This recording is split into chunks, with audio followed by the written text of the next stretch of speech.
السلام عليكم أصدقائي، نتمنى تكونوا بخير وعلى خير. اليوم إن شاء الله جبت لكم وصفة جديدة بالنسبة للناس اللي كيعانيو من مشكل ديال الكحة القوية أو الكحة المزمنة. أنا جبت لكم واحد الوصفة جد رائعة وكذلك تصلح الناس اللي عندهم الحساسية، اللي كتكون واحد الكحة اللي من بعد تكون لنا حساسية. فهاد الوصفة إن شاء الله غادي تعالجكم بإذن الله. دائما كل شيء بإذن الله سبحانه وتعالى.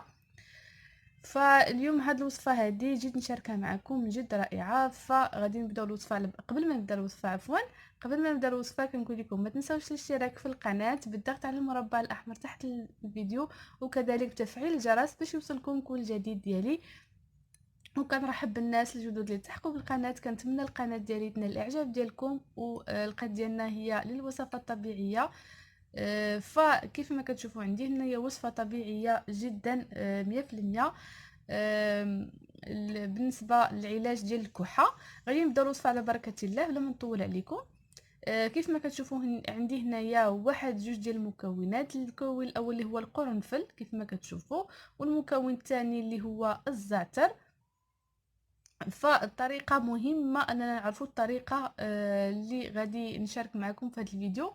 غنقول لكم عليها لان مهمه جدا الطريقه في هذه الوصفه هذه.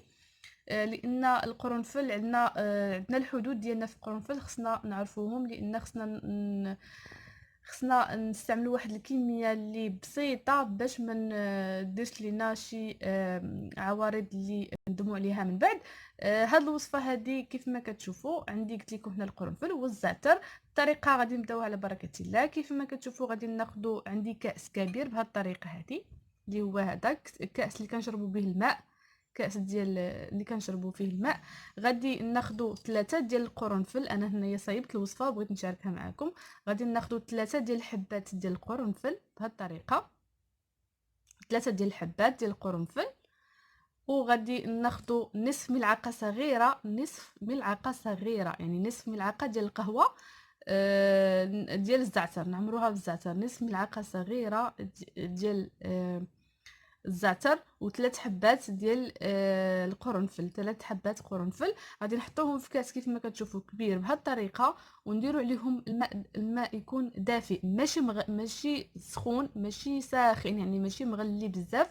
هو دافئ، الماء دافئ غنكبوه عليهم.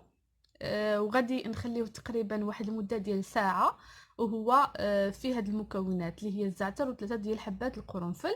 ونديروا فيه الماء دافئ ونغطيو عليه ونخليوه لمده ديال ساعه تقريبا، المده ديال ساعه. والمكونات من بعد ساعه من يطلق لنا المكونات في الماء فغادي ناخذ هذاك الماء. ودائما هاد الوصفات ديال الكحه من الاحسن يكونوا بالليل، اولا مع العشيه. ناخذوا الا ما كناش غنخرجوا على برا ناخذوا هاد الوصفه هذه.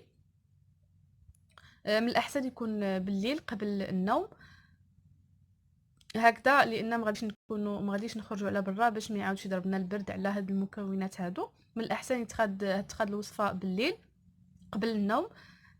فهاد الوصفه هذه غادي تستعمل يوميا حتى تلقاي النتيجه ان شاء الله اللي غادي تنال الاعجاب ديالك. يعني هاد المده ديال العلاج ان شاء الله غادي تكون في 3 ايام. في 3 ايام ان شاء الله غادي تعالجي ان شاء الله باذن الله من الكحه.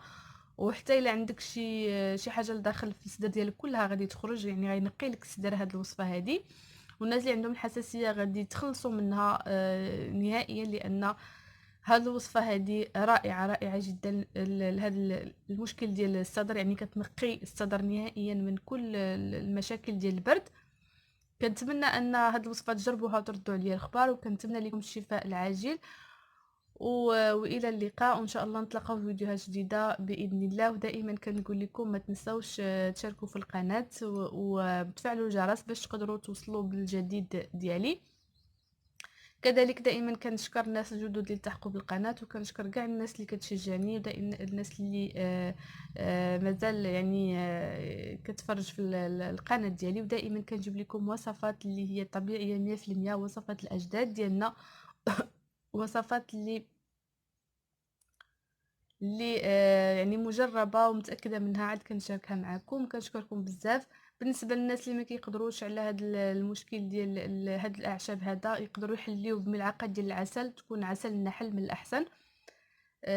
باش تقدروا تستافدوا منها. انا عيد فكرتها لان عندنا في الدار كاين الناس ما كيبغيوش المذاق ديال الاعشاب، فكنحليوها ملعقه ديال العسل صغيره، تكون عسل النحل 100%، تكون حره.